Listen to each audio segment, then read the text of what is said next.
Hey y'all, welcome back to my home, and I am back in the kitchen again. And today we're going to be making a delicious no-bake treat. I'm going to be making peanut butter balls or peanut butter cups, whichever you want to make them into. One of my best friends recently had a birthday, and Reese's peanut butter cups are one of his favorite treats. So I'm going to be making my own homemade version of those to give to him for his birthday. So come on with me and I'll show you how I'm gonna make them, and then you can make them yourself at your own home. So these are super simple. You only need 5 ingredients for these, and all you're gonna need is some peanut butter. I'm using the actual Reese's kind, unsalted butter, powdered sugar, vanilla, and some sort of chocolate. I am using chocolate almond bark. You can use chocolate chips or chocolate kisses or anything that you can use to melt it down into a chocolate coating. So what you're going to do is you're going to take half a cup of softened unsalted butter, add that to a large bowl, and then you're going to need 4 cups of powdered sugar. So I'm going to go ahead and measure that out and put it into my bowl as well. And cup number 4, into the bowl we go. And of course, spray powdered sugar everywhere. I even have it on my phone. My screen's covered in it. Now you're just going to add your whisk attachment, if you don't drop it everywhere. And then we're just going to turn that on low and let it mix.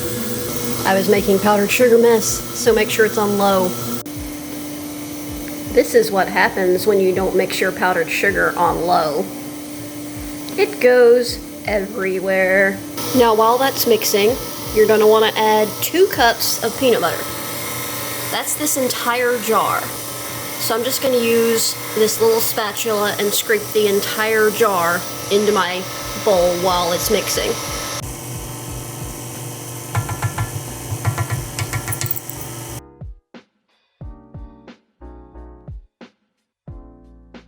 After a while, it's going to make this thick, stiff dough, and it's going to get too stiff for the mixer to do, so just get in there and mix it well with your hands.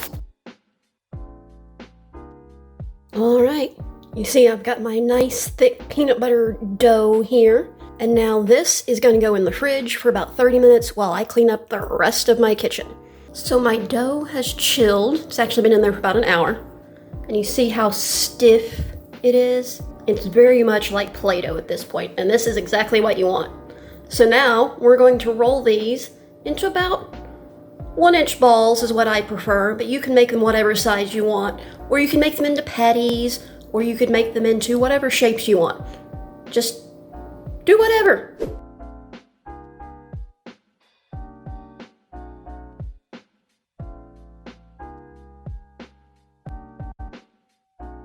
Alright, so I've rolled 60 of these so far, and as you can see, I still have probably about 1/3 of my dough, batter, filling, whatever you want to call it, left. So I'm just going to finish rolling these up into a tray and make some other shapes, and then we'll get to the fun part of dipping them. Alright, so now you're going to take 6 ounces of chocolate, and we're going to melt it. You can do this however you want. You can do it on a double boiler. I'm doing mine in the microwave, which is just 15 seconds, stir it thoroughly, 15 seconds, stir it thoroughly, and keep repeating that until you have a bowl of melted chocolate. So I'll come back when I've got this melted. So these have been chilling in the fridge, and I have melted my chocolate, and you see it's nice and liquidy. I just microwaved it until it was like this. And now we're going to dip them and put them back on the tray.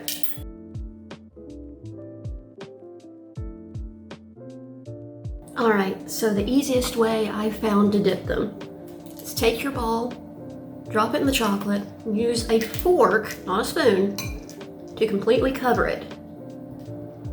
And then lift it out and shake your fork several times to get the excess chocolate off. Let it drip through the tines. And then once you get that off, just take your fork and drop it right back on the wax paper. And then just continue to do that with all of them. Dip, shake off the excess, and put it on your tray. And I'm going to continue to do this and finish up the rest of them.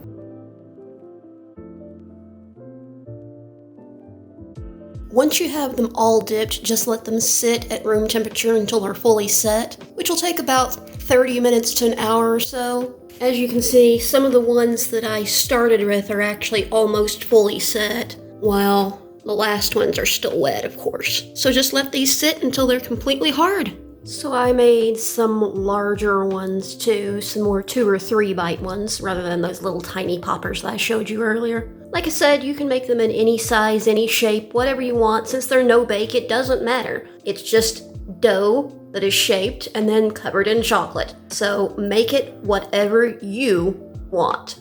And there y'all have it. Chocolate-covered peanut balls. They are a delicious no-bake dessert that you can make for anybody for any time.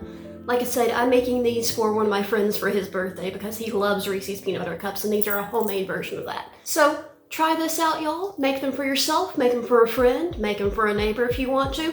Make them just because. They are delicious, they are simple, you can make them at any time. So until next time, take care of yourselves, be safe, and come on back to my home anytime you want to. See y'all next time.